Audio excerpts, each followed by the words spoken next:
آج ہم سنیں گے لیزی ڈونکی کی کہانی۔ گاؤں کے اس پار ایک بہت ہی لیزی گدھا رہتا تھا۔ اس کا مالک اس سے بہت پیار کرتا تھا، لیکن وقت گزرنے کے ساتھ ساتھ وہ بہت کاہل اور سست ہوتا جا رہا تھا۔ ڈونکی میاں سارا دن کھانا کھاتے، کھیلتے، کودتے، پانی پیتے اور کبھی ادھر جاتے اور کبھی ادھر جاتے بغیر کسی مقصد کے، لیکن کام کرنا تو اس کو بالکل اچھا نہیں لگتا تھا۔ وہ کبھی رنگ برنگے کھانے کھاتا تو کبھی گھاس کھاتا، کبھی پھول پودوں کو ایک جگہ سے دوسری جگہ لے جاتا، بس وہ اسی میں ہی خوش تھا۔ ایک دن مالک نے سوچا کیوں نہ میں پھولوں کا کاروبار چھوڑ کے نمک کا کاروبار شروع کروں۔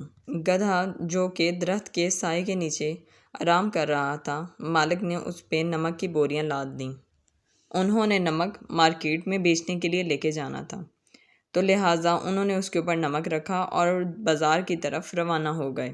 راستے میں جب وہ دریا کے پل کے اوپر سے گزرے تو گدھے کا پاؤں پھسلا اور گدھا دریا میں جا گرا۔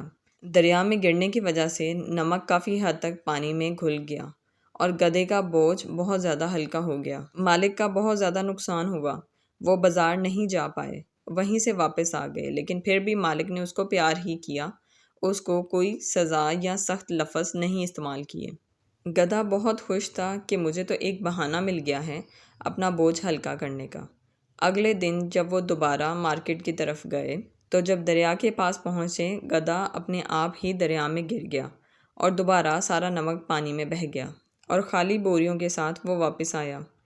ڈونکی دل ہی دل میں بہت خوش تھا کہ یہ تو بہت اچھا بہانہ ہے وزن نہ اٹھانے کا۔ تیسرے دن جب پھر سے مالک نے اس کے اوپر بوریاں لاد دیں تو آج بھی اس نے وہی کیا، جان بوجھ کے وہ دریا میں گر گیا اور دوبارہ سارا نمک پانی میں بہہ گیا۔ مالک اس کی چالاکی کو بہت اچھے طریقے سے سمجھ چکا تھا، تو اس لیے آج مالک نے اپنا فیصلہ چینج کیا۔ مالک نے آج نمک کی بجائے روئی لے کے جانے کا فیصلہ کیا، تو اس نے روئی کے بڑے بڑے بیگ مارکیٹ سے خریدے دوسری مارکیٹ میں بیچنے کے لیے، تاکہ زیادہ فائدہ حاصل کر سکے۔ آج گدھا پھر سوچ رہا تھا کہ روز کی طرح میں اپنی روئی کو پانی میں گرا دوں گا تو یہ بہہ جائے گی دریا میں اور مجھے دوبارہ سے وزن اٹھانا نہیں پڑے گا۔ وہ اپنے مالک کو روز پریشان کرتا تھا، لیکن آج جو ہوا وہ روز کے برعکس تھا۔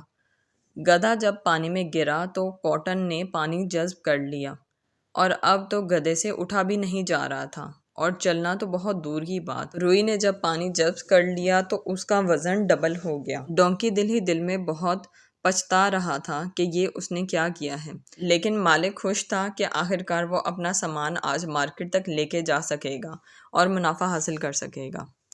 اب روز گدھا بہت زیادہ سامان اٹھا کے ایک شہر سے دوسرے شہر لے کے جاتا۔ اس کو بہت سبق حاصل ہو چکا تھا کہ اپنے مالک کے ساتھ غداری نہیں کرتے ہیں، اور اس کو یہ بھی احساس ہو چکا تھا کہ میرا مالک جو میرے سے اتنا پیار کرتا ہے، میں نے اس کے ساتھ بالکل بھی اچھا نہیں کیا۔ اب وہ دن بھر کام کرتا اور رات کو آرام کرتا، تو مالک اس کو اب اچھا سمجھتا تھا۔ تو دیکھا بچوں آپ لوگوں نے کس طرح سے گدھے کی چالاکی اس کے اپنے ہی گلے پڑ گئی۔ اس دن کے بعد سے گدھے نے کبھی چالاکی نہیں کی اور وہ اپنے مالک کا بہت وفادار ساتھی بن گیا۔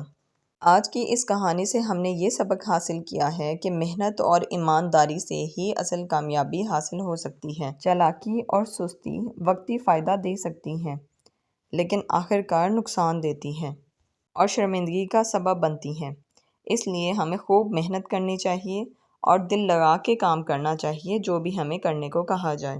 مجھے پوری امید ہے کہ آپ کو آج کی کہانی بہت زیادہ پسند آئی ہوگی۔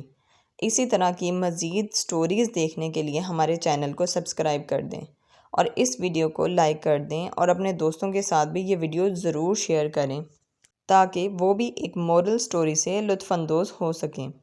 ملتے ہیں کسی نئی ویڈیو کے ساتھ، تب تک کے لیے اللہ حافظ۔